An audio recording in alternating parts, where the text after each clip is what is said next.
one of my lives before. I'm Cindy. I explore the inside and the outside. I just had to readjust my laptop a little bit with the screen popped open. It was blocking the air conditioner. And you guys, we're almost hitting 100 today in Fahrenheit. In Celsius, I think we hit 34 degrees Celsius. We are in a heat wave. I did not leave my apartment. I jammed a carpet underneath my door so I don't lose any of the air conditioning. And I am, in truth, been quite comfortable today. Hello, Owen.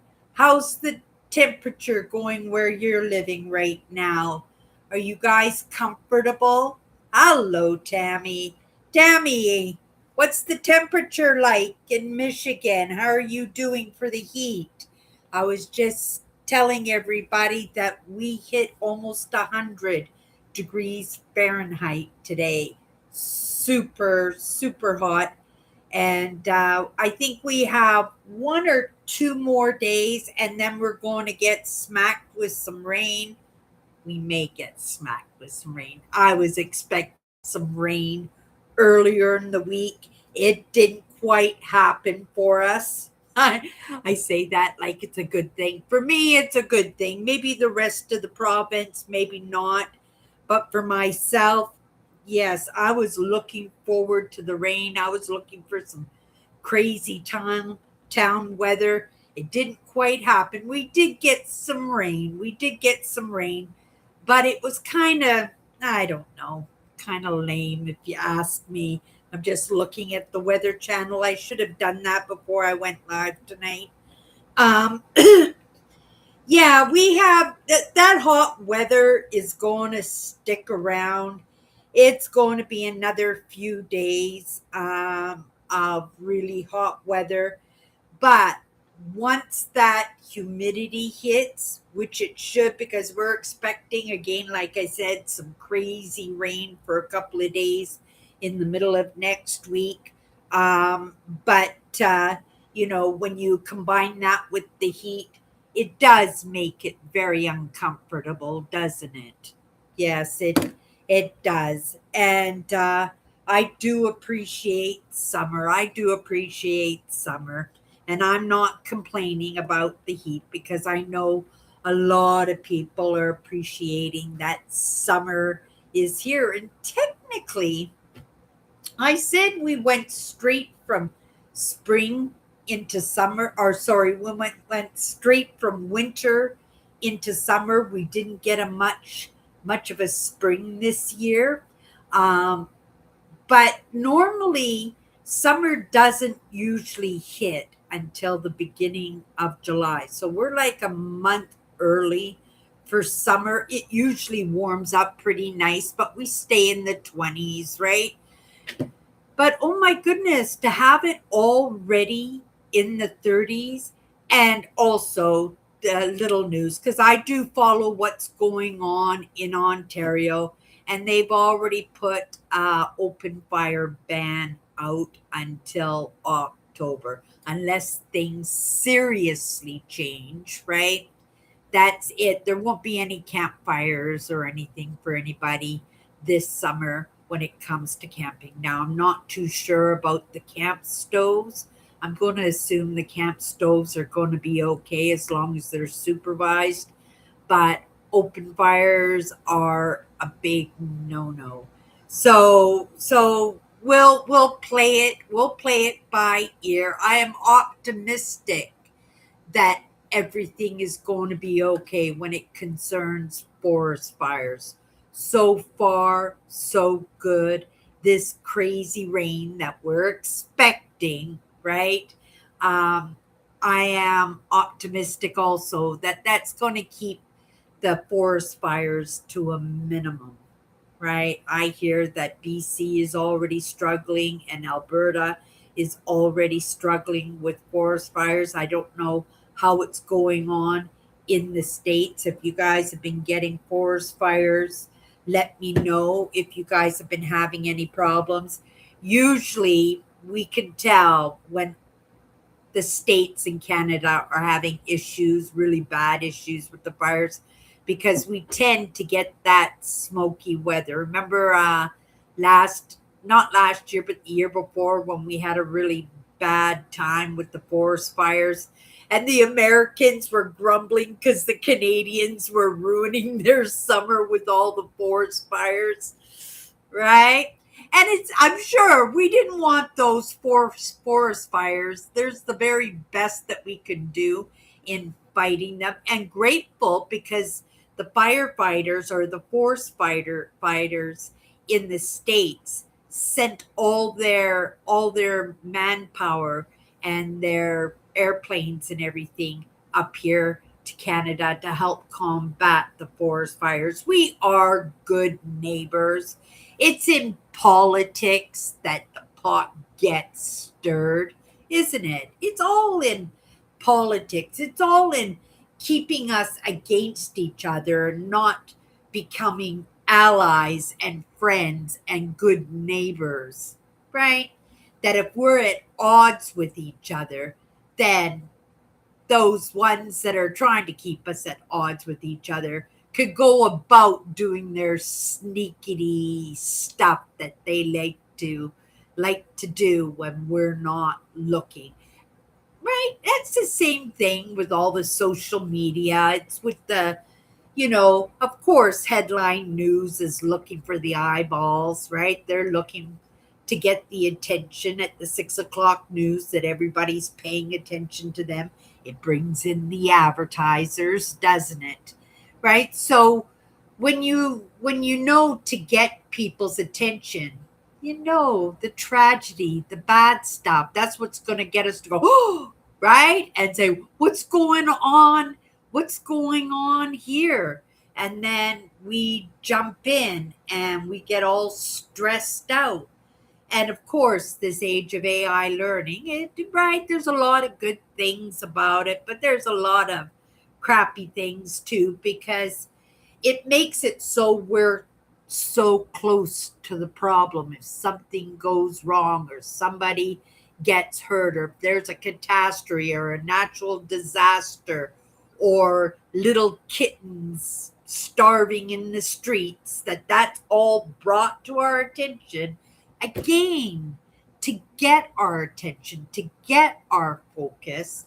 And it's all about money in the end, right? How that starts off is one thing, but it always trails to this. It always does. Okay, let me come in and see how you guys are doing this week. Andrew is here. Andrew, I would like to know how your doctor appointment went. You said you had a doctor appointment.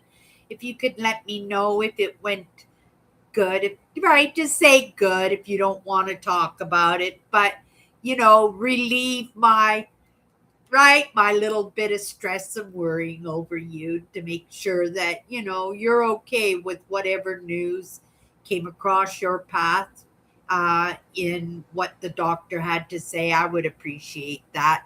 I'm going to have some rain in a few days here. Today in Manitoba, we were under a tornado watch. We were in a category red or orange, and we had a four out of four chance. That was the rating for tornadoes and really crazy town weather going on. It is going on, but a little bit further north from Winnipeg, a few hours away. And we had all the storm chasers, all the big name storm chasers in the States. I've never applied or I've never followed in YouTube or anything the storm chasers. And, you guys know I like crazy weather, not because I want to see anybody get hurt or I want to see the forest fires or houses being taken out by tornadoes, but to stay again in getting our attention in that disaster, right? I'm just as much a Pac-Man when it concerns these things as anybody else. And I have to admit that myself, I easily get sucked in quite often, especially in my interests. Oh my goodness, wait till you see why I was 1 or 2 minutes late today. I was 5 minutes towards the end of a documentary on Mary Magdalene. I did not know that in 2016 that the Vatican had actually declared her an apostle of the apostle. Right? Is that kind of crazy that that never came across my path? I don't know if you guys heard anything about that. Can you let me know in the comments if that had ever come across your path? Apostle of the apostles, meaning that she was pretty much a teacher of the 12 apostles, right? That she was actually a leader, and the Vatican recognized her uh, for it in 2016. I say better late than never. I love the idea that we are course correcting in the misrepresentation. Again, it's all about the money. Even 2,000 years ago, they were thinking about the money, and you know, and not just the money, but also women had a standing 2,000 years ago. I shouldn't say had a standing, right? Women had no standing 2,000 years ago. And if that information had become prevalent when it came to the Bible and the scriptures, it would have caused havoc, and men would not have been able to have the control that they did if women had found their own voices. This day and age, we are finding our voices, aren't we, Tammy? Right? I'm saying that to Tammy. No disrespect to my guys here, but I'm sure my guys here would not begrudge us that little bit of gratification that we're actually being able to have that voice, right? You know, we say in women's liberation that we got free, that we could have jobs, that we could vote, we could run for standings in the government, that we could actually have a say. But it's not just about that. It's just about being an equal, right? That's all it is. You know, I'm not uh, a big advocate. You know, I can clearly see in my own upbringing how this idea of women's liberation caused some issues. It caused a lot of work for women because not only did they become winners for what they wanted to be equal in, to be able to have those careers, they were still expected to be the caregivers at home. So they just added on to the plate. But when you add on to the plate like that, and coming from a dynamic family of, right, responsibilities when you're too young, in that holding more than what you were supposed to hold, that it builds resilience, right? It builds that strength. And sometimes we would like to feel dependent on our men. We'd like to look at our men that they are the breadwinners, that they could be the men that could keep the house running physically, doing the repairs of mowing the grass, and right. And of course, you know, women could still have their own interests. You guys hear me every once in a while talk about how much I appreciate the Hutterite communities and the Amish and the Mennonites, because these communities still pass down those traditions of teaching the young girls how to sew and cook, and the men are showing the sons how to farm and how to be breadwinners and how to fix cars and build buildings and furniture and stuff. That these are things that I think for a lot of it is just the amount of time, spare time that we have, right? That we kind of get pinned by having so many responsibilities. And we find also that we sacrifice our free time, right? Our free time. When I was growing up, the only free time that my mother had, and she made that free time, you couldn't budge her. It was like my dad's uh, Monday night hockey night. Was that what it was? Hockey night in Canada, Monday nights that, you couldn't budget. That was his night. But for my mother, it was the soap operas during the day. That was the only time that I could truly remember that my mother really had for herself. Knowing the woman that my mother was, I also know that she kind of felt that way about her job. My mother worked in hospitals in the caregiving department. So she worked in the maternity ward, taking care of the cleaning and the needs of the babies and stuff, right? Not as a nurse in any way, but diapers and however she could help. She really liked to be in the maternity ward. I don't know why, because she didn't really love being a mother in any way, but maybe she did, but she was so busy in the job and the career that she had that she didn't have much time to do or have that responsibility at home. But she always made that time for her soap operas. And that was really, I think, other than going on those adventures when dad was home on Sunday, we'd go for a drive and go out for dinner or have a drive-in movie night, or we go fishing. And even when my dad took us fishing, my mother never came with us. That was something that my dad did with the kids, right? Because that was something my dad appreciated. We got to think that the little boys had those kind of interests.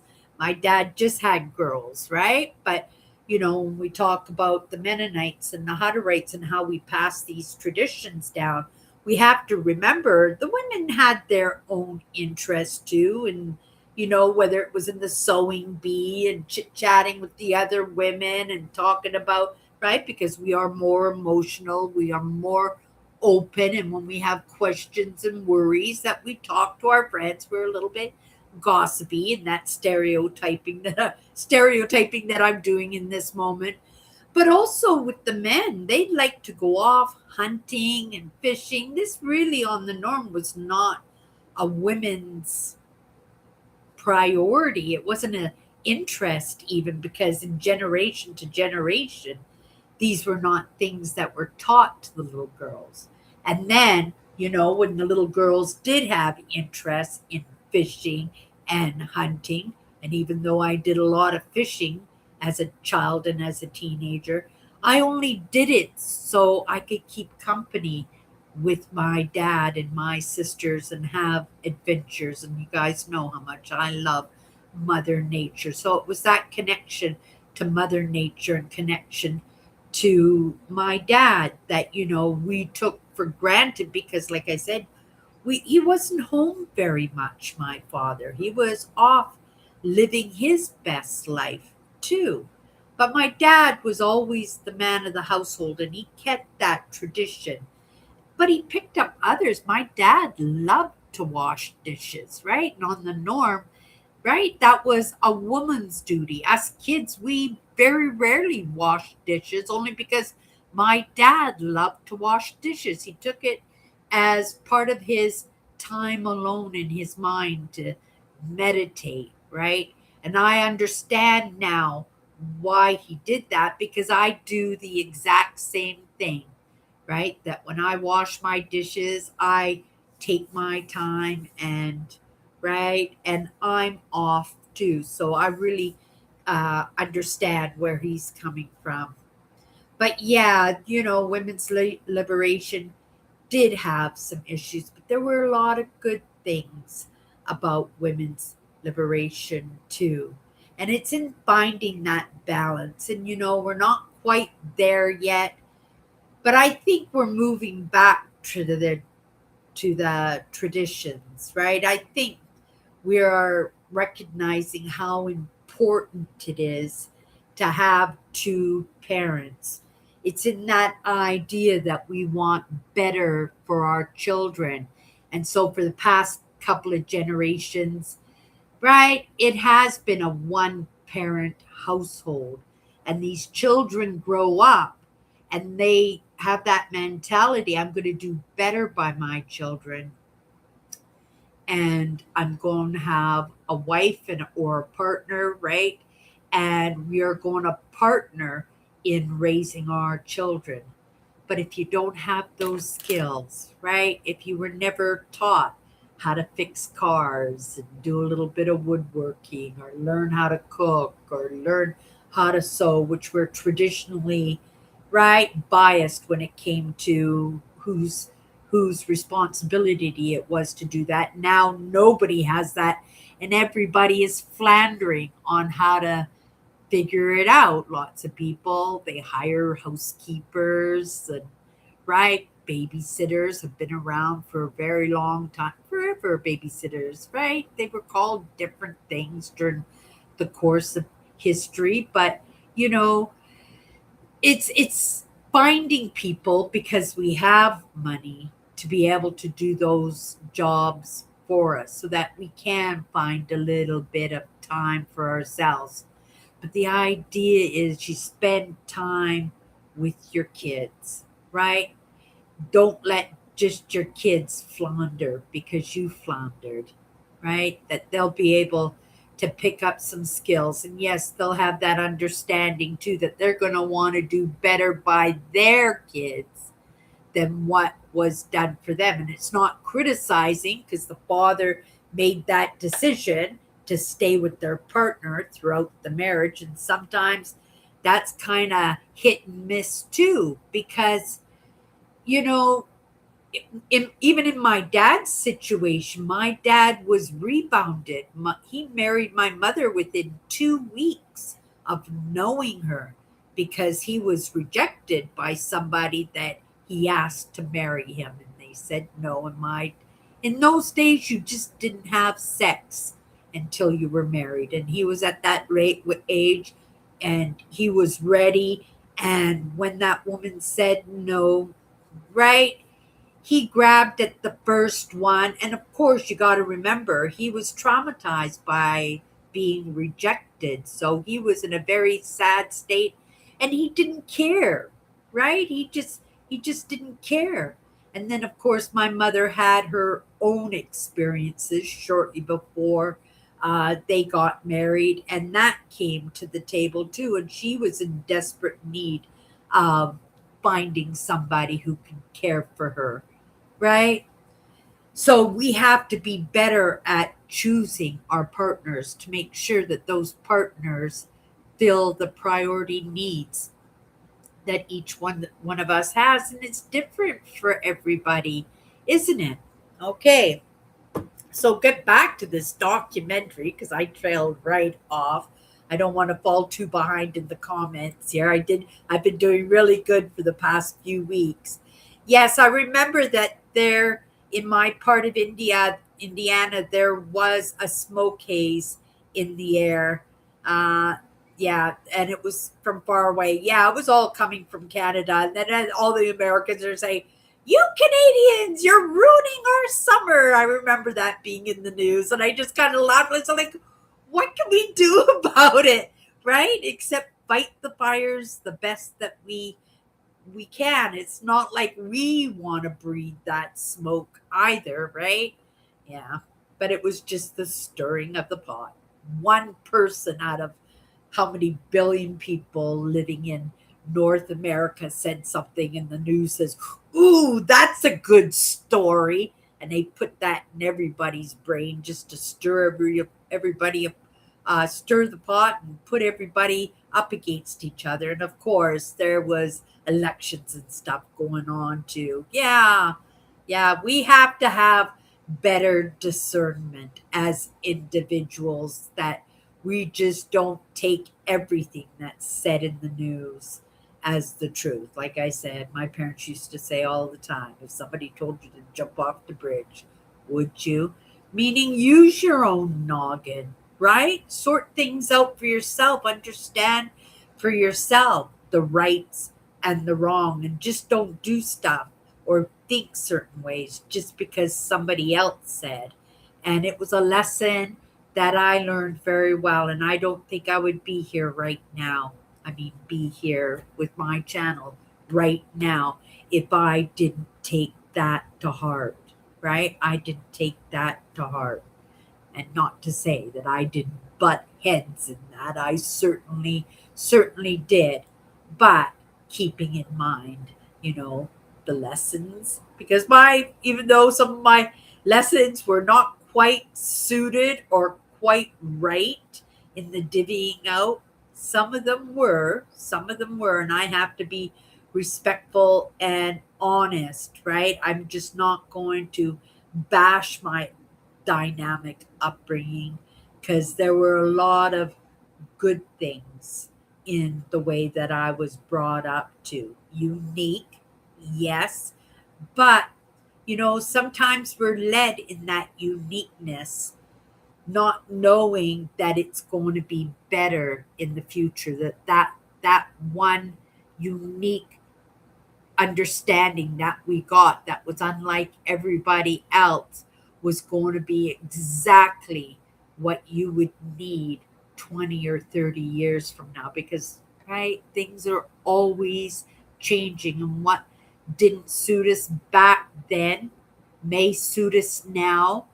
And sometimes what we recognize that we didn't get right in that experimentation, because that's what women's lib was an experiment. It was an experience, but it was an experiment, that we get that opportunity to understand what we got wrong, right? Cindy won't be course correcting in that. I don't have any children, right? Anyway, but there are lots of people who find themselves in this moment raising children all by themselves, putting the milk on their kids' cereal, doing two jobs, learning how to do house repairs, being responsible to make sure the bills are paid, making sure that the little girls are growing up with the experiences that they want and need. And the same thing with the little boys, and right, and just not letting. And that's where it started, right? Because I remember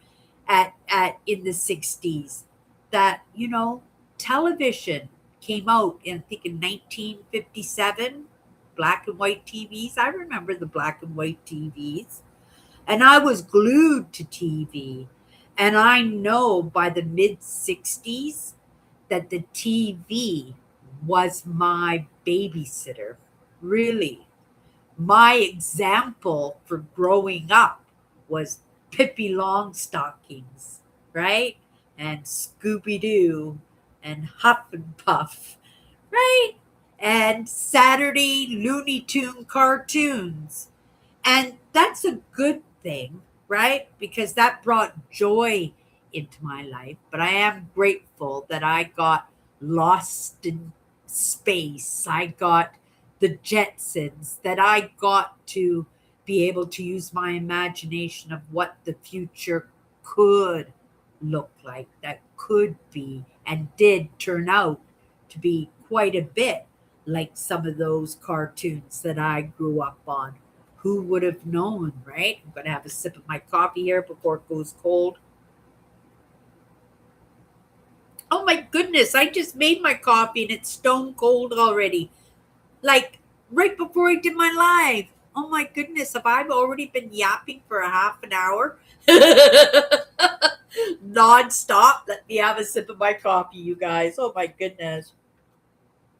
Maud said, 5 minutes. My coffee is cold. No, Cindy, it hasn't been 5 minutes. It's been a half an hour. You've been on this roll and you haven't even finished talking about Mary Magdalene. I had no idea that the Vatican had actually reinstated her. Well, I guess it's not reinstate, but actually recognized that she was actually one of the apostles in 2016. Really, really feel good about Christianity in that way because, in the past couple of years, Mary Magdalene has been a topic of conversation in my lessons, right? And, even though I don't reference myself as a Christian, right? There's so much Christian. Actually, I have to say, my parents on my mother's side were Protestant, and on my father's side, it was Catholic and it was Jewish, right? And so we are a Heinz 57 in our family. We truly are. On my mother's side, there were bishops and archbishops and really high people up there when it came to religion. Lots of nuns. We had our family tree. I wish I had taken more interest in it. When my mother passed away, my youngest sister actually accidentally threw the family tree away, and it went all the way back to the 14th century. This family tree. This family tree was so big it could have covered this entire wall behind me that you can see behind me. It could cover the entire wall, and it was all folded up. It was like maybe this big by this big, right? But my sister just thought it was junk paper, and when she went through my mother's trunk, she threw it away, right? That would have been one thing I would have loved to have kept. There was also a little manual with names and date of births and date of deaths. And my nephew got his hands on that, and he was able to do some back research.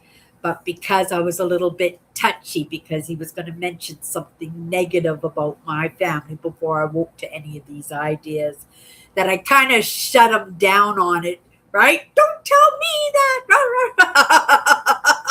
Right? Because I didn't want to hear anything negative about my father or my father's lineage, right? So he kind of got uncomfortable with that. And the few times that I did inquire about it, he just kind of changed the subject on it. I will corner him and sit him down and we will talk about it because I need that information because that's my movement. And, that could be, like that Da Vinci Code, that one piece of information that would open everything up for me. And I know my nephew's got that information, not just on my mother's side with all the bishops and archbishops and nuns and stuff, but on my dad's side too, he's got all that information, not as far back, but far enough, right? That I would have a better understanding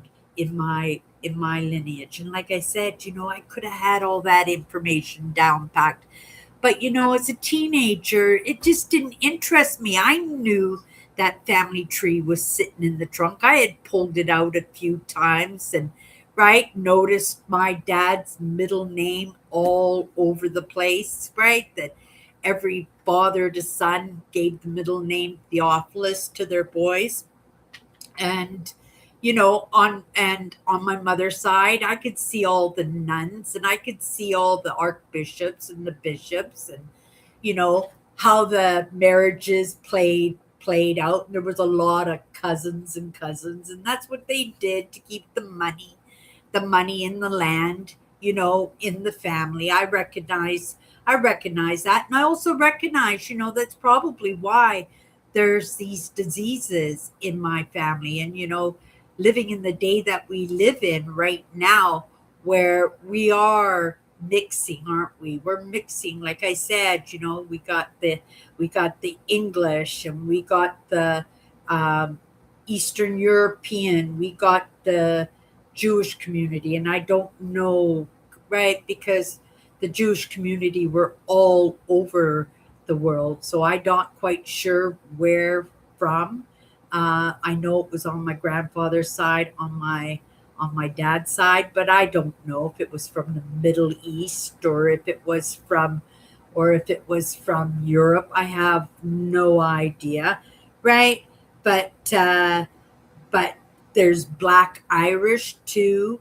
There's some indigenous going on my mother's side from her mother.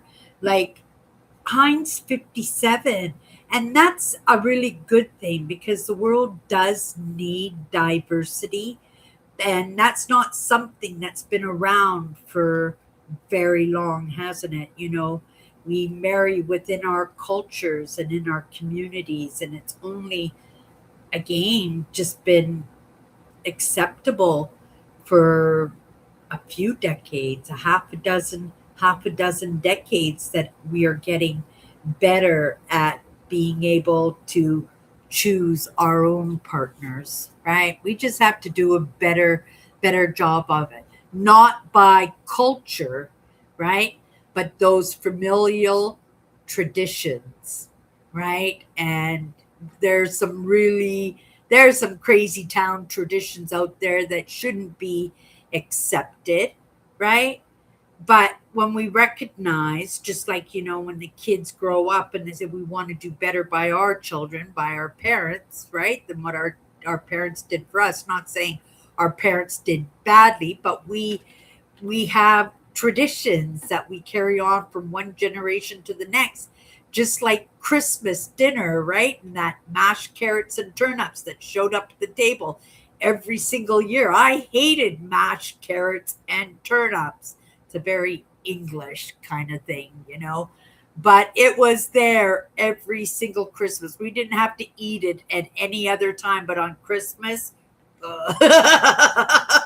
right? And eventually these traditions, they change, right? They change. And that's a good thing. Then we can find out what suits each one of us, that will make it so that we are truly doing better by our children, in a way that our children can have that choice to do better by us. Okay, but back to this story of Mary Magdalene, right? So Mel Gibson is making a new movie. The movie is called, well, you guys remember that movie, Passion of the Christ, right? So now he's doing a new movie called The Resurrection of the Christ. And the whole movie is wrapped around, well, the resurrection of Christ. So it's the few days after he passed away, or, a couple of weeks after he passed. I don't know how long he passed away. But I was really interested as to why Jim Cavell did not get that part of Jesus, because he was amazing in that role. I don't know if you guys saw that movie, Passion of the Christ, but the actor who played Jesus was so good. I think he even won Best Actor that year. And he was one of my favorite actors in all the movies he did after that. But I wanted to know why he didn't get chosen, because, whenever Mel Gibson or Jim Cavell did interviews, right, they were always highly complimenting each other, saying nice things about each other. And I thought, oh, for sure he's going to be in the movie. But I wanted to know the reason. So, of course, I Googled it. And Mel Gibson said he didn't want to use the digital technology available to make an actor look younger, like when they do a model bathing suit, that they can brush mark all the flaws in the body and stuff. He didn't want to do that with the actor because Jim Cavell is 57 years old and Jesus died at 32 or 33 years old. I can't remember what he said.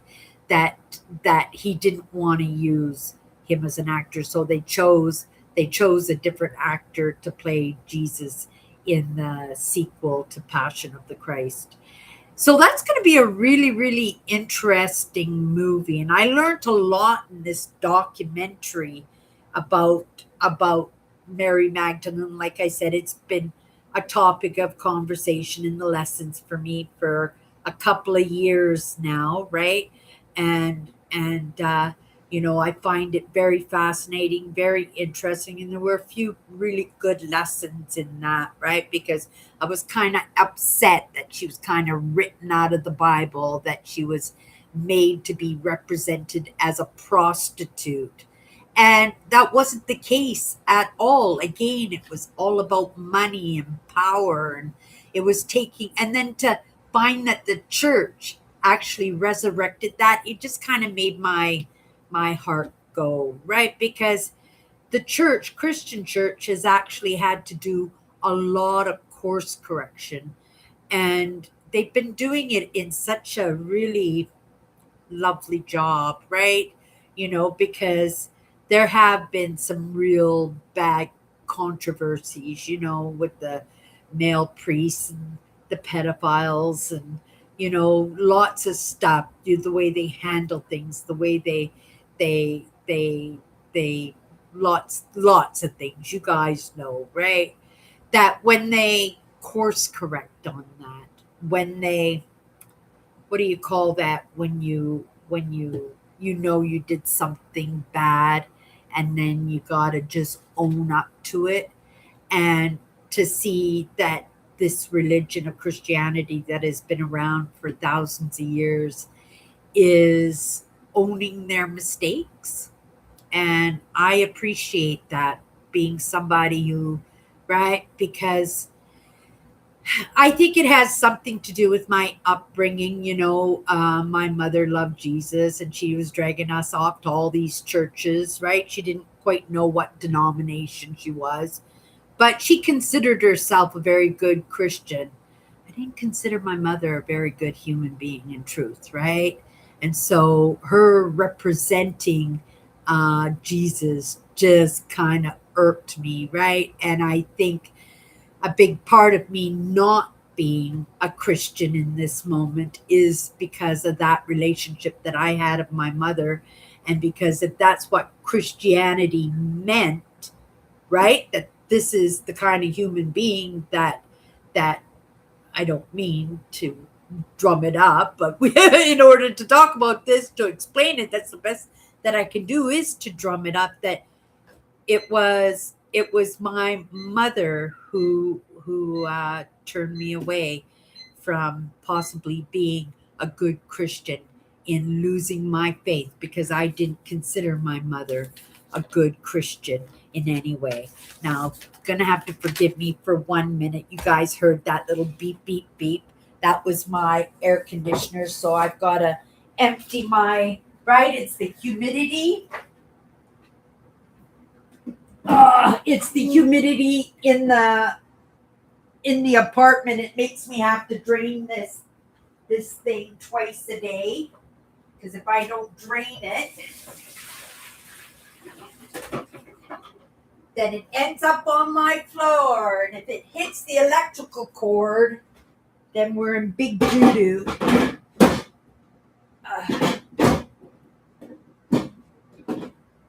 There we go. The air conditioning will be back in a few minutes. Like I said, we're in the midst of a heat wave right now. Let's have a sip of my, I can't believe how fast my coffee went cold. I put it on this side so the air conditioner doesn't hit it. But yes, so I think that's why I appreciate that, Christianity is owning their mistakes, right?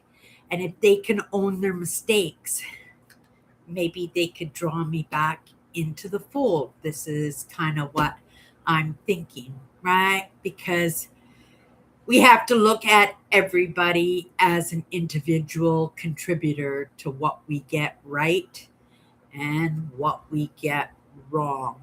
It's like that saying that I'm not a big fan of, that phrase, turn the other cheek. And that comes from the Sermon on the Mount. Like Jesus said that, right? And it was misrepresented by the priests and the pastors in the 1800s, as a way to keep the women with their husbands because they didn't know what to do. The women would come to confession and say, my husband is beating me and he's treating the family badly, like I don't want to be here. And they didn't know what to do. So they would tell the wives to turn the other cheek, right? And that's exactly what they did. And that is something that kind of sticks with me in this idea, right? That we have to, when we recognize where we got things wrong, that we have to own it, don't we? We really have to own it because nobody is perfect. Nobody gets it right. Nobody is the be all to end all. We are all emotionally, mentally, or physically, or all of it, right? Kinked in our lives. But because we have to wear masks, right? Because we can't let anybody see that because of the power and the money, right? That we end up having to choke on, right? Admitting that we're not perfect and we all end up wearing masks, right? It's why it's really, really important for me to be genuine in my ideas. I would hate to represent myself as a good Christian if in my heart, even though I have these understandings and I have these relationships, right? It's not all there because I have those negative connotations to my beliefs too. And at some point, they may be course corrected, but they might not be. And that's why you guys always hear me say, right? Whoever or whatever, because I understand that somebody is in charge of this. Something is in charge of this. But what that is, I don't want to misrepresent and put that fault or credit on anything that I am not certain for myself, right? My mother was certain. She loved Jesus, right? But because she loved Jesus and didn't love me, right? I took that to heart and I took the lessons in that. And maybe the church paid in the end, right? Because, well, my mother was part of their congregation, right? Which kind of makes her their responsibility to course correct, right? And I think if the church can take responsibility, right, and own what they got wrong, then maybe others, because they're being the example for their congregation that it can be done, that it should be done, and be the example for the rest of us, right? And then maybe the rest of us would follow suit in that. Okay, let me come down. But that's what I was doing. I was in the midst of all of that for saying I was a couple minutes late tonight because I was trying to finish this documentary. I still have about 4 minutes left, but I couldn't make you guys wait another 4 minutes. So I just put it on. I put it on pause and I put my mouse over to this side so I didn't accidentally hit it because I have a different mouse for my laptop, right? No, Andrew. Really?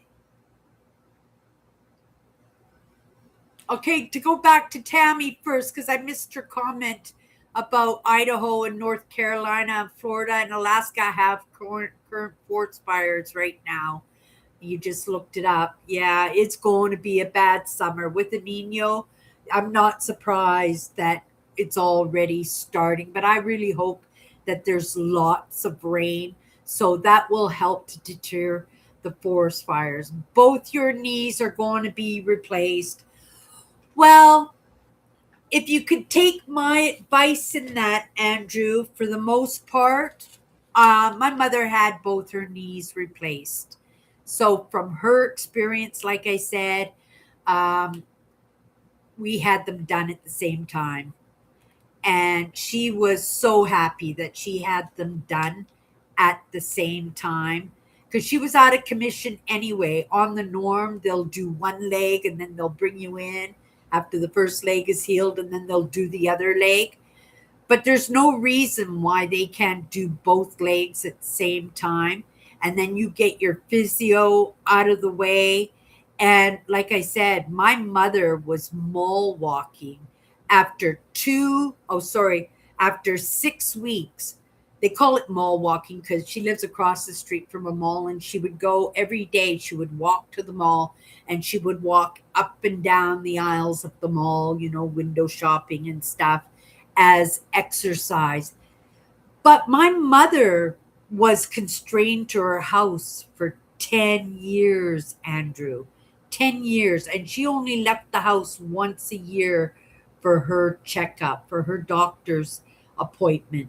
Otherwise, she stayed in the house. She could only get from her bed to the bathroom to the chair in the living room. That's all she could do for over 10 years. My mother was rheumatoid arthritis throughout her entire body. She had 12 different kinds, and her hands were clenched. Like she would have to, if she had a cup of coffee, this is how she picked up her cup of coffee because she couldn't open up her fingers, right? And her knees had lots of arthritis in them, and the sockets were all kind of worn out, and they told her she had to have her knees replaced. They would they usually, like I know said, they usually do one leg at a time. And we told the doctors we're only going to get my mother into the hospital once. She worked in hospitals her entire life. She knew the score when it came to hospitals. She was terrified of them, right? She was terrified of doctors and people messing with her and stuff. And she lived on Tylenols like it was candy. She'd go through a jar of Tylenols every single week, right? And in the end, that the coatings on the Tylenol is what got her, just destroyed her stomach, right? But we talked our mother into getting both her knees done at the same time because we knew we would only get her into the hospital that one time and we would never. And what's the point of just having one leg done, right? Because after that experience, she would never go in again. Right. And of course, she was on painkillers for a week in the hospital. They kept her for a week. And when she came home, like I said, within 6 weeks, that pain was gone in her legs. Not only was that pain gone in her legs, Andrew, I don't know if you suffer with back pain, but all the back pain went away too. She thought the arthritis was in her back, right? But it wasn't in her back. It was the way that she was walking because of the arthritis that she hunched over, and all that pain came from hunching over. And so she lost all that pain in her back, the pain in her knees, and she said truly that she would never get into the hospital ever again. They wanted to do her ankles too, right? But she said no, of course. We knew that she would say no. We made that promise to her, us kids, if she went in, had both her knees done at the same time, we would never push her to go into the hospital again. That was the only thing that we could do to get her into the hospital. We kept our word in that and let that be her choice. But she said that was the best decision she ever made. And we were so surprised at how fast that pain went away, right? And even the scar on her leg was not bad at all, right? And yeah, if that makes you feel better, Andrew, if you have to have both knees done, both knees replaced, if you could ask them if they could do it in the same operation, you're going to be laid up anyway, right? You're going to be laid up anyway. We're going to be so excited about sending you get well cards. I'm going to send you one. I'm going to send you a Goodwill get well card right now just to cheer you up, Andrew, right?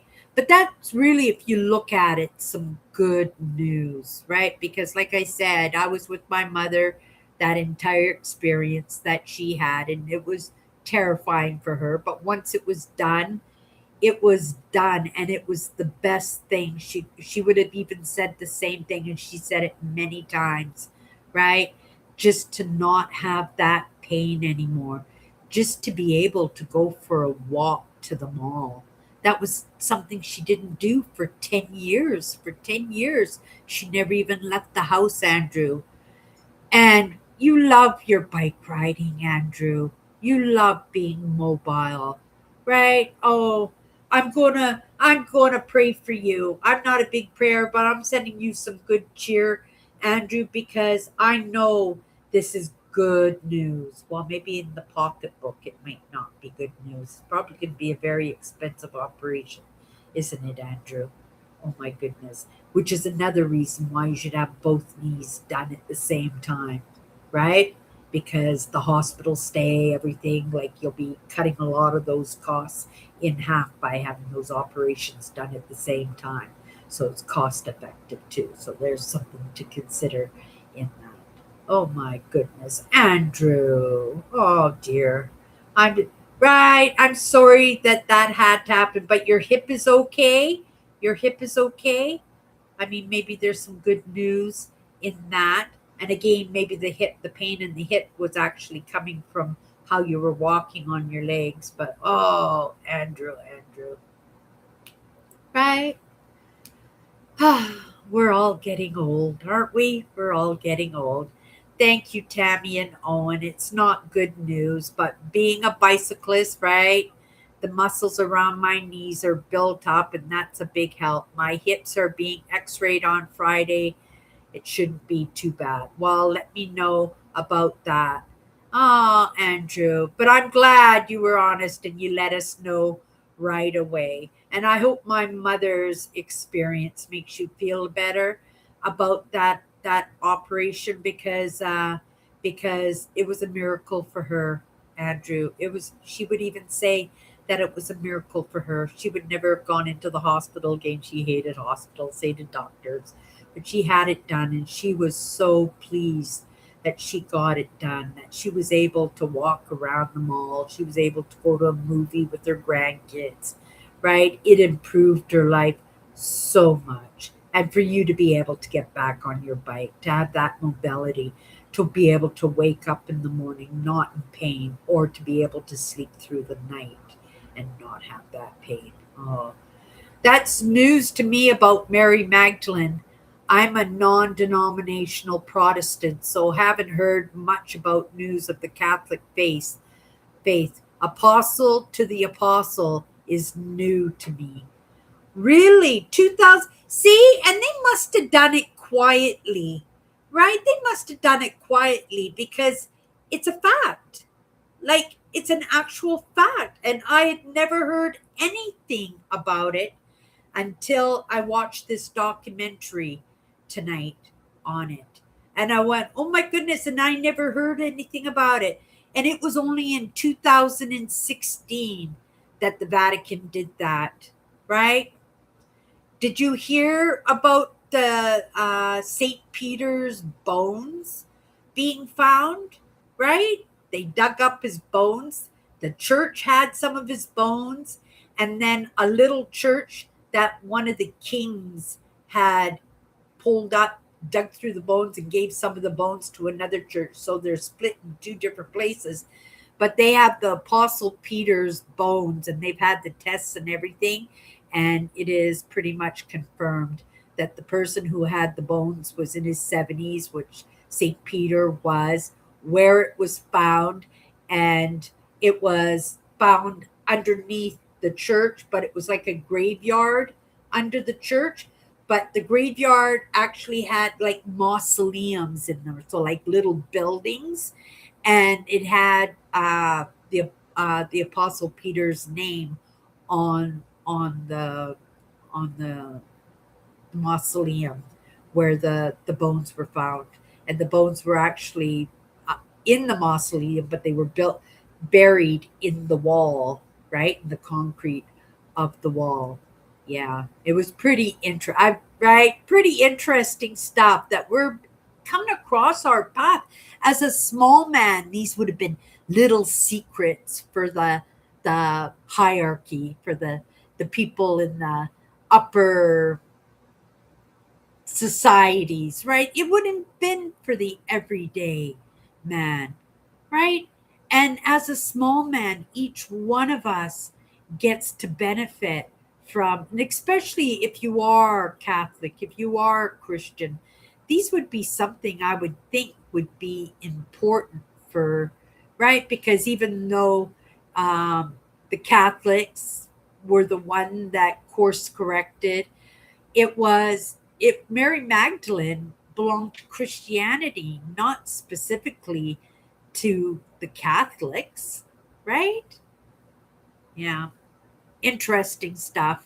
Uh, yeah, apostle to the apostle, which means teacher of the apostles, meaning, and she wasn't a prostitute. She was actually a very well-to-do woman.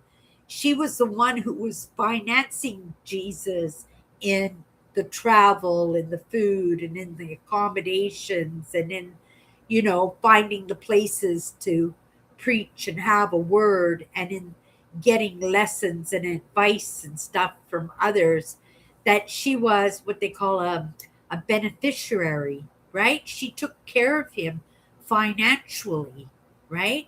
And he had a few women that did that for him. It wasn't just the apostles. It's just there was a group of women too, like 4 to 6 women in that group, and the only ones we truly know about are Mother Mary and Mary Magdalene and Joanna, right? We don't know about these other women, but they followed him too. But because women were nothing, they're the stuff on the bottom of men's shoes, that it didn't sit well with the male men, right? Male genre, to to follow a man who was taking lessons and having conversations and had close relationships with women who were influencing the lessons that he was giving to the world. Very interesting stuff, and very factual too. It wasn't like, hearsay and here's the secret and Da Vinci Code stuff, right? Like this. And even though when I'm reading the Da Vinci Code, they said it's all true, right? It's still mixed in with man's fingers, right? The things are kind of beautified, right? And so, right, we all know just by looking at that situation why they were segregated. There might have been more apostles than what we know, but because the women were not, right, included in that equation, because, right, they were beneath, right? They were servants to their men. There's another one for women's liberation, right? That we all get to have a voice in that. But I just wanted to say that because every day I learn amazing things just when I think I got a handle on things and I'm ready to move to the next stage. And then I go, oh my goodness, this just blows me out of the water. Like, oh my goodness, I never even gave this a thought before. And oh my goodness, this kind of heals some of my wounds, right? Some of my wounds, and it makes me more malleable, maybe not malleable, but cushy to more religious ideas, right? That, because I have a lot of Christians that follow me, and I'm very grateful that you guys, when you know that I voice the fact that when I don't say, every once in a while you'll say me say God, but it's usually whoever or whatever, right? Because I have different ideas in that. But I have different ideas because the ideas that were forced onto me as a child were forced onto me by someone who wasn't very Christian like, right? So I just wanted to say, I just wanted to say that. It makes it so you can better understand where I come from too, right?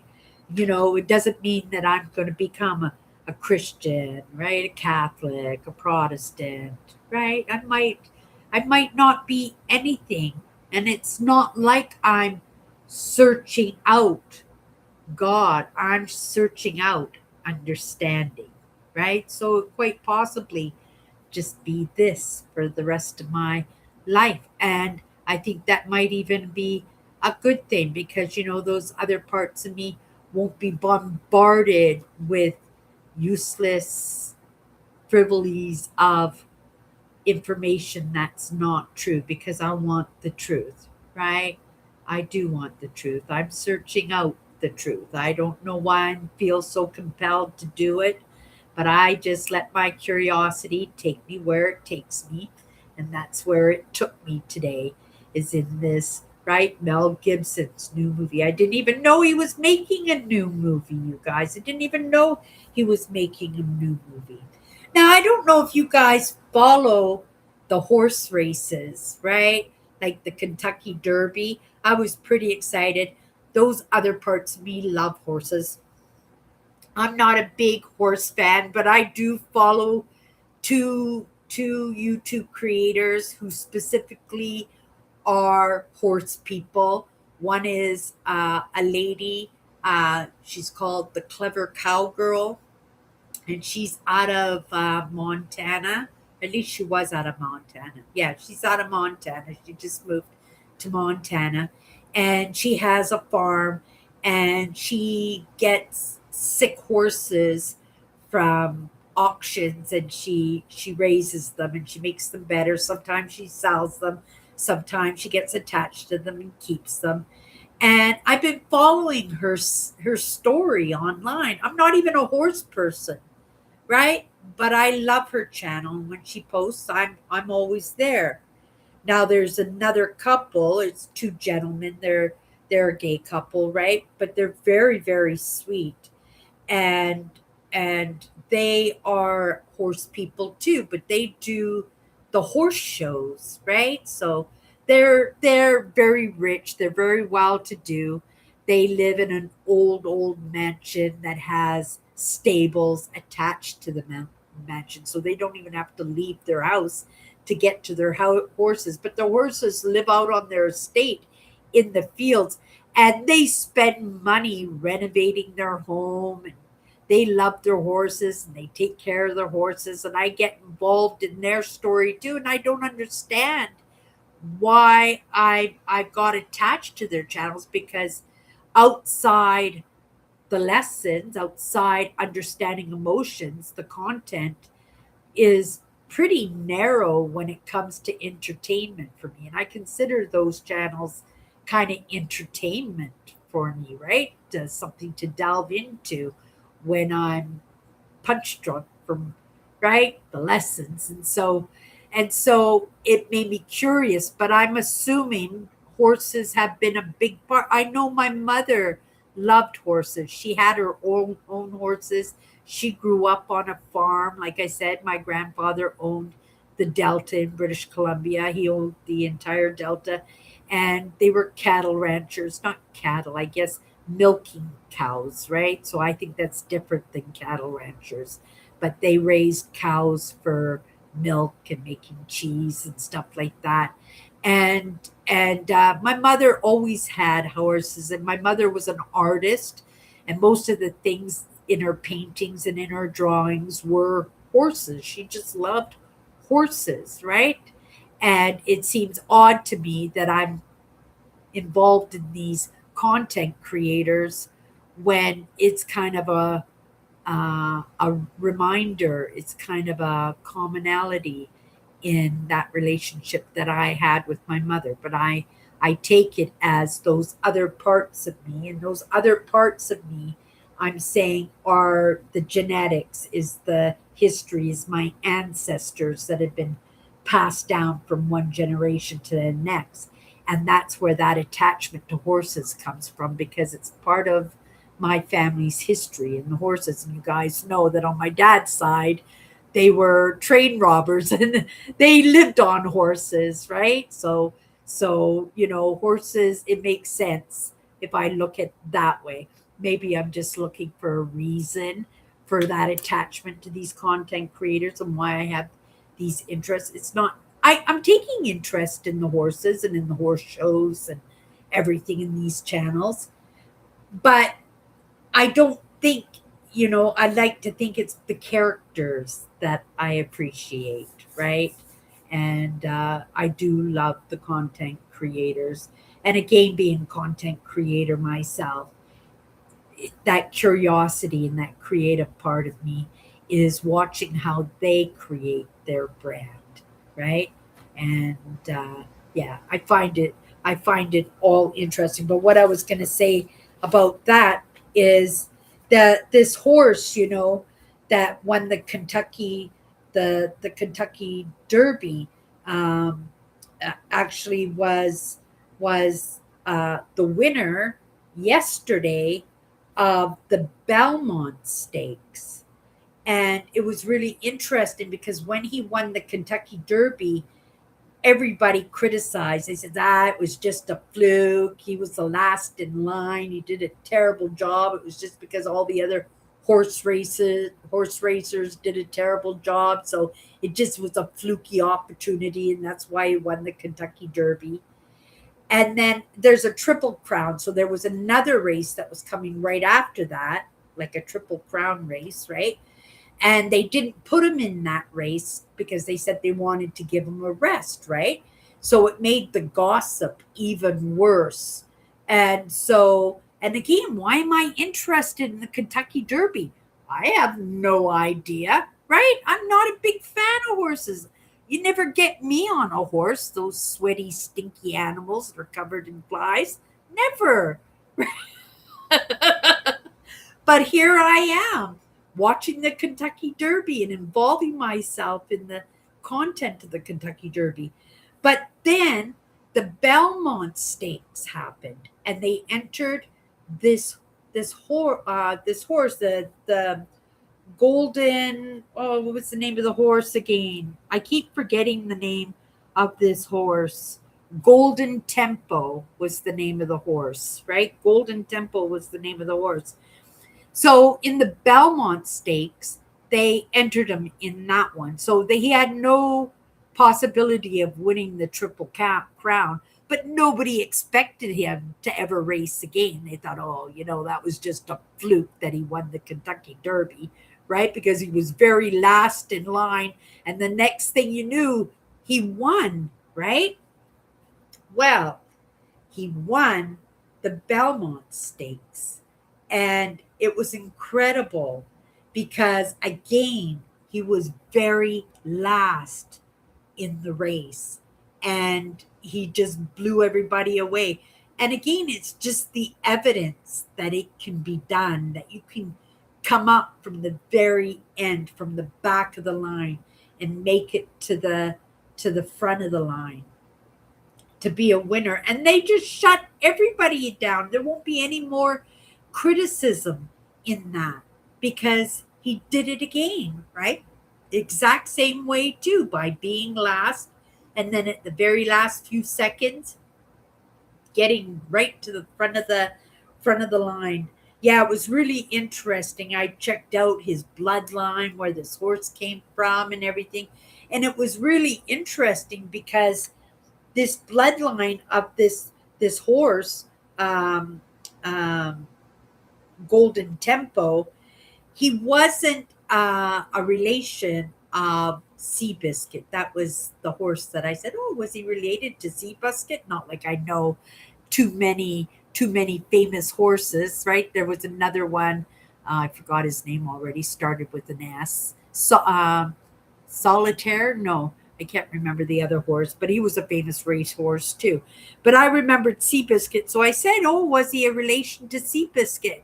And then Gemini says, "No, but curiosity that the famous breeders Gladys Mills Phipps in 1933 bred Seabiscuit."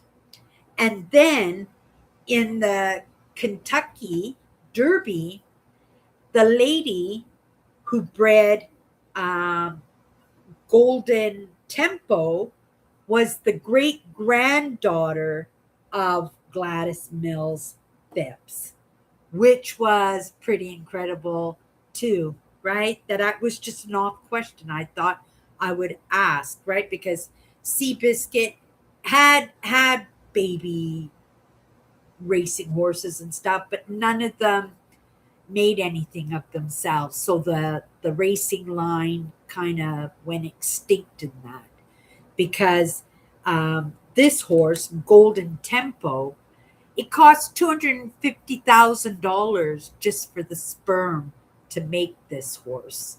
So it was something that was um, sought after specifically by this granddaughter to make sure that they had a winning horse for the Kentucky Derby. And yeah, and even the first female trainer this year in the Kentucky Derby. She was the very first, and the Kentucky Derby has been around for a very long time, right? That it was the very first time that a female trainer actually won the Kentucky Derby. It was pretty incredible. Okay. Um, oh, Kathy's here. Hello, Kathy. Um,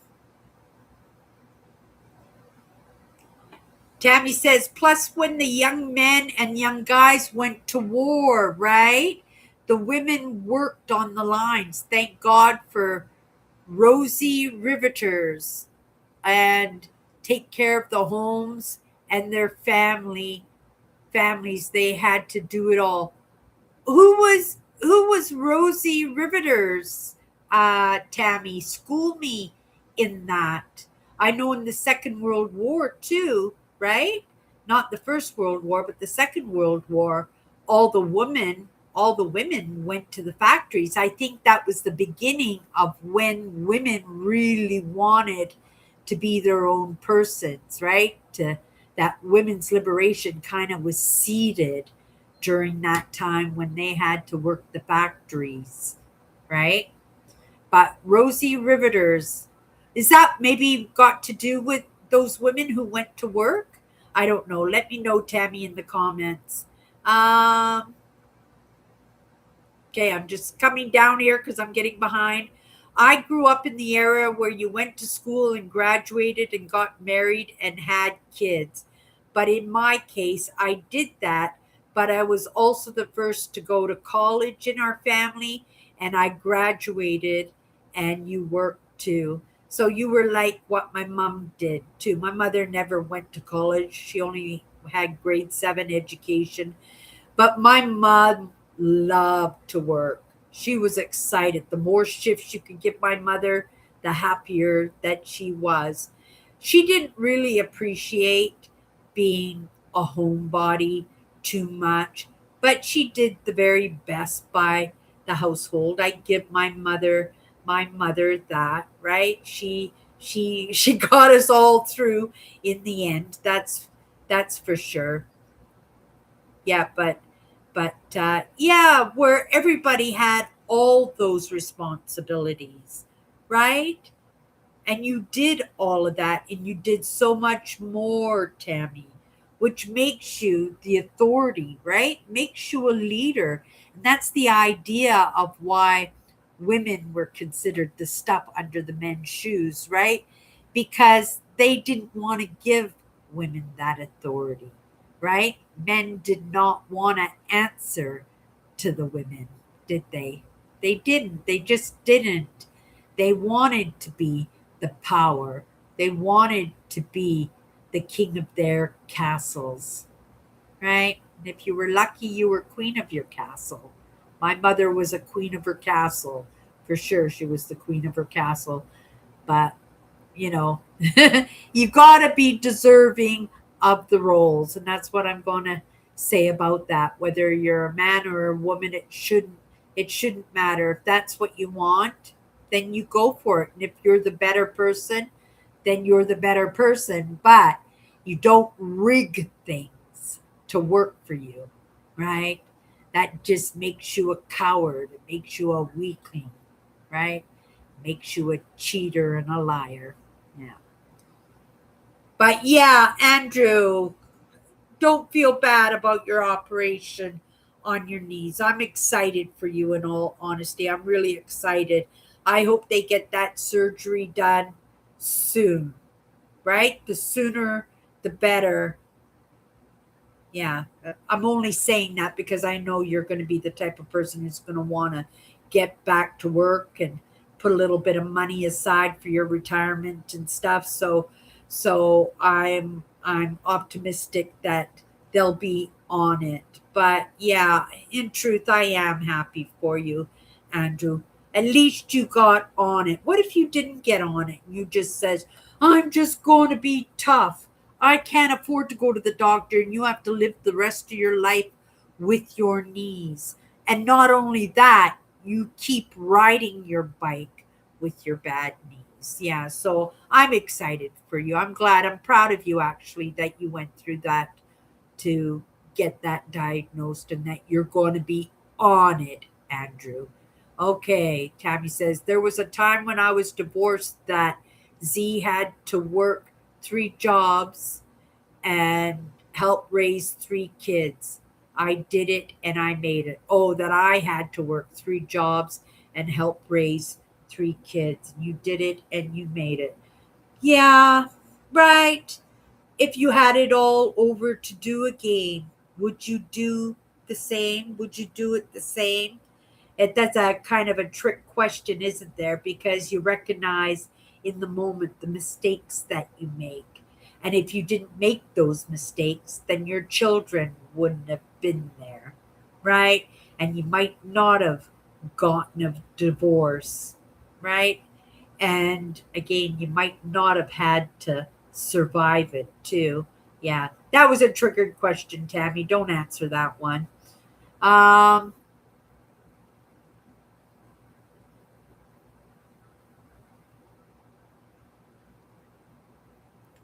Andrew says, Tammy, are you familiar with the book Seabiscuit? It was a big bestseller a number of years ago.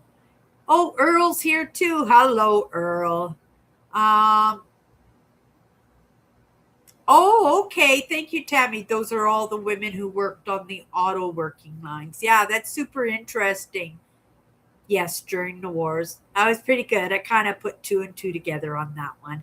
Um, Yes, Andrew, I read the book Seabiscuit and I bought a used movie on Seabiscuit. Yeah, I loved the movie Seabiscuit. That was a good movie.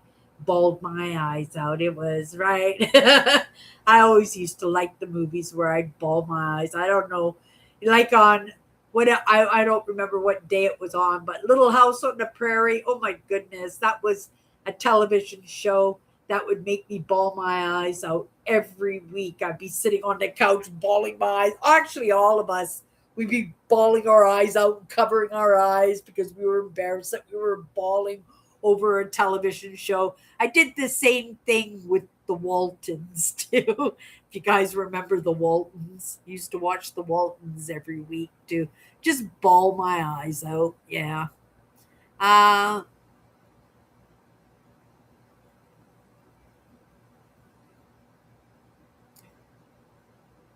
Coming down here.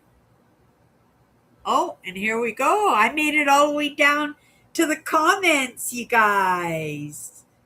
Made it all the way. We made it all the way down. That was pretty good. That was pretty good. Nice to see you, Earl. Andrew says Seabiscuit wasn't expected to be a huge success. The first edition wasn't big, so now it's a collector's item worth hundreds of dollars. I'm going to have to tell you, guys, there's a couple of mistakes that I made when I was working in that little thrift store. The first mistake I made was part of my job was to price the donation. So things would come into the back as donations. They put it in a shopping cart, bring it up to the front, and in between my customers, I would have to price things for stock for the shelves, right? And we're not supposed to sell broken or ripped items. We have to throw them away, right? And this Chanel bag came in, and the handles had been repaired, but they were repaired with white string, not thread, because it had to go through the leather, but white string. And it was really, really noticeable. But it was still a Chanel bag, right? So I thought, well, it was a repair, right? But it's Chanel. So I put a $20 price tag on this purse. And when I put the stock away, I hung it up with the purses.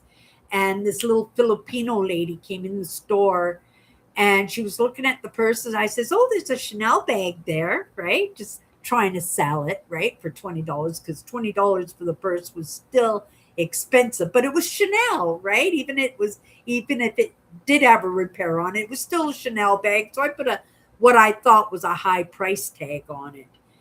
And she goes, "Where?" And then she looked and she found it, and she was so excited, like super crazy excited.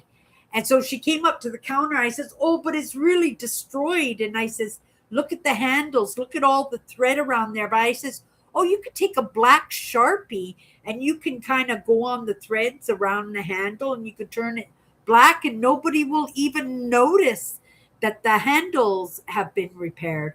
And she goes, "Oh, no, I'm not doing anything like that. I have a friend who's an Italian tailor, and I'm going to take it to him for repair." And I went, "Uh-oh." As soon as she said that, so I Google Lens everything. It's an app that you can get on your phone, Google Lens. And if you take a picture of whatever item that you want to take a picture of, if that item is anywheres on internet, it's going to show up, right? And it'll give you information. It'll take you to eBay to tell you how much it's worth. And so I says, "Oh, well, let me take a Google Lens, the purse, and see." She'd already claimed it. I couldn't take it back from her, right? I wasn't that type of person to say, "No, you can't have that," right? Right? Once it's priced and it's on the shelf, it's a score for somebody.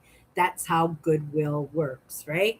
So I took a picture of it with my Google Lens, and the purse came up.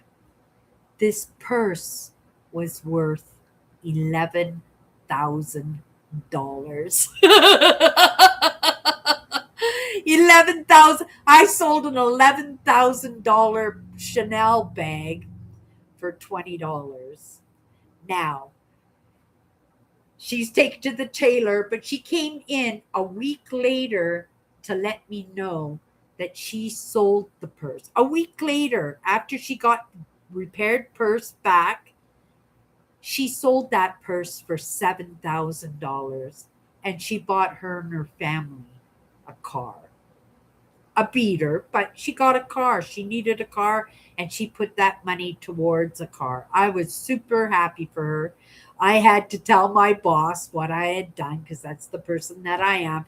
And also, in telling a story like that, it makes sales, because now everybody's coming into the store looking for a score. The second item, now I'm trying to think now what that second item was, because the second item was the story that I wanted to tell you. So I'm going to come back in the comments to say the two items that I sold that were worth a lot of money, and I accidentally sold them. Oh my goodness. And it was even more fantastical story than the Chanel bag. It wasn't a purse. It was something it was something else that I sold, and I shouldn't have sold it because it was worth a lot of money. Maybe if I think of it during the end of my conversation, I'll pop it in there, because it was what I wanted to talk about. Just going to see if I can find it in the comments, because somebody jiggered that memory to me. I did, because of the book. The second item that I found was a first edition book called The Hobbit. J.R. Tolkien. Now, that book, if I remember correctly,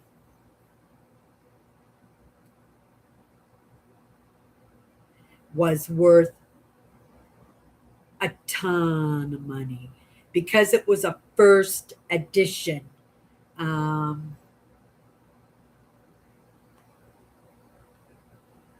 if I can find it here on eBay, it was worth thousands and thousands and thousands of dollars. Okay, I didn't go into eBay, I just Googled it. But it was worth well over 10. It was worth more than what the purse was. And the purse was worth $11,000. So in my mind, it was probably this book, The Hobbit, was worth like $20,000. It was worth a lot of money. I'm on eBay right now. The Hobbit, and I'm just gonna write first here to see what comes up. Oh my goodness. There's the book, you guys. Look how much it's worth. $41,000. That's what the cover looked like. And I didn't know that until after I left Goodwill. Because I remember pulling up the book and looking at it, and I put a higher price on it, right? I put a higher price. I probably put $5 or $10 on that book because it was a first edition and it was in pretty decent shape. It was in pretty decent shape, but I didn't think anything of it. I wasn't a Hobbit girl, right?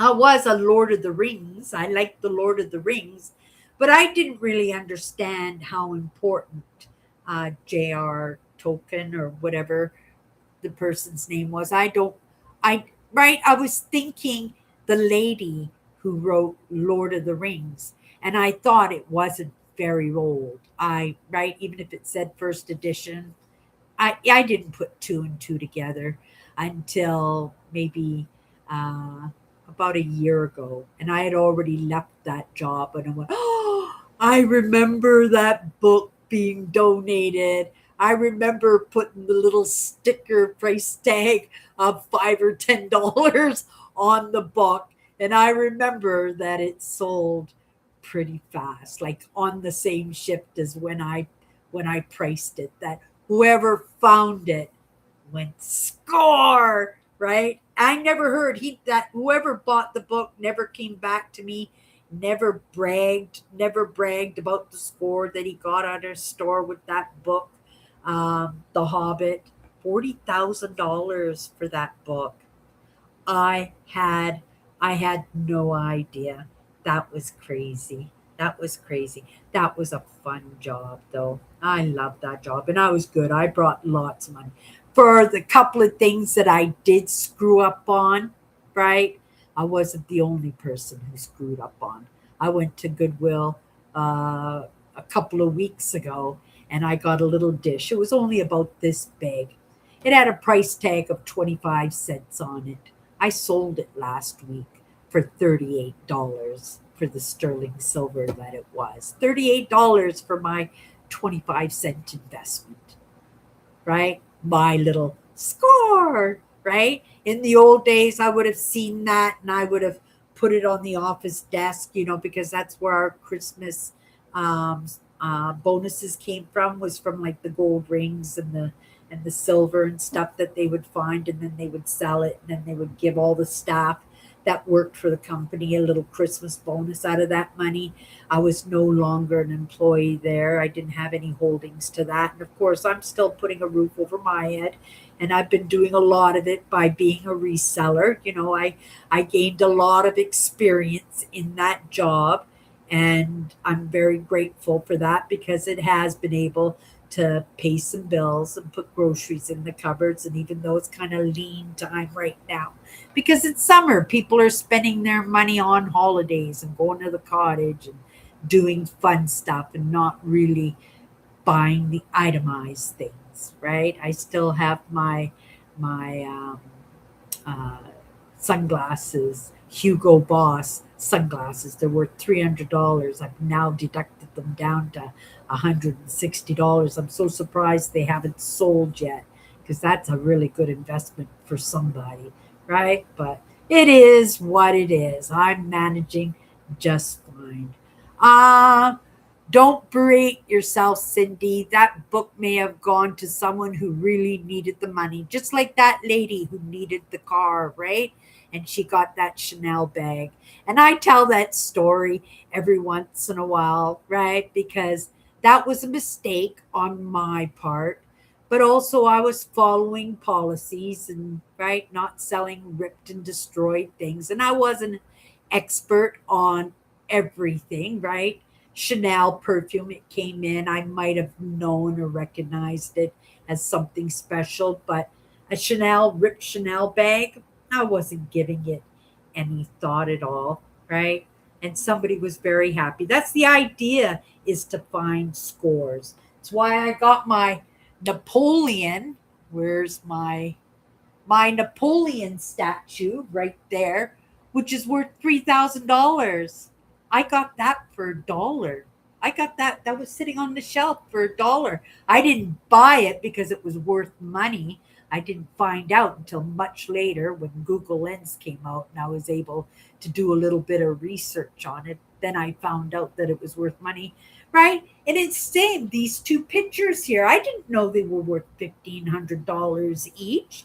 I bought them. They were all covered in cigarette smoke. The frames were like brownish, greasy yellow, like they were sitting in a kitchen or something. They were just absolutely disgusting. They took me forever to clean and then to find out that they were a score. And then that one, my forest one, which happens to be a very famous artist. He's actually in galleries, to find out that if that one was signed in pencil or ink, it was worth between $4,000 and $6,000. But as it is right now, it's worth $400 to $550, right? But these are scores. This is right. These are stories that I can tell, that we can pass on, and we can kind of have a good feel about, right? It's good energy. It's not negative energy, right? Because if it wasn't good energy to me, right, in that score, or to that lady who found the Chanel bag, or the gentleman who got that Hobbit book, that good feel would have been for the company that I work for, that would have put it in the auction window for a ton of money, right? Yeah, these things happen. I wasn't the only person. I was good at what I did. I was good in the research and in the pricing, and not too much got past me. But when they did get past me, they were doozies for sure. Okay, you guys, that's it for me tonight. And again, week 4, I made it right down to the bottom of the comments like I usually have not been able to do up until the past month. So it's something that I'm kind of proud. I'm kind of proud of, that I stayed on top of the comments. I'm getting a little bit better at it. And there's more comments. I'm doing a lot of that speed reading, right? Because I understand you guys are chit chatting with each other at the same time, so I can kind of bypass some of that. But I appreciate that y'all came in. And and thank you so much for being first to come in. I always appreciate that you're there to greet me when I start my live. It's always, and all you guys come in right away, and that you're here every week. And I hope you feel pretty decent about what's going on with your knees. Nobody likes surgery, but you're going to feel absolutely amazing when that surgery is done and you can get back on your bike. Maybe put in an extra year or two of employment, right? Which you might not have been able to do because, right, you are a stubborn bird sometimes.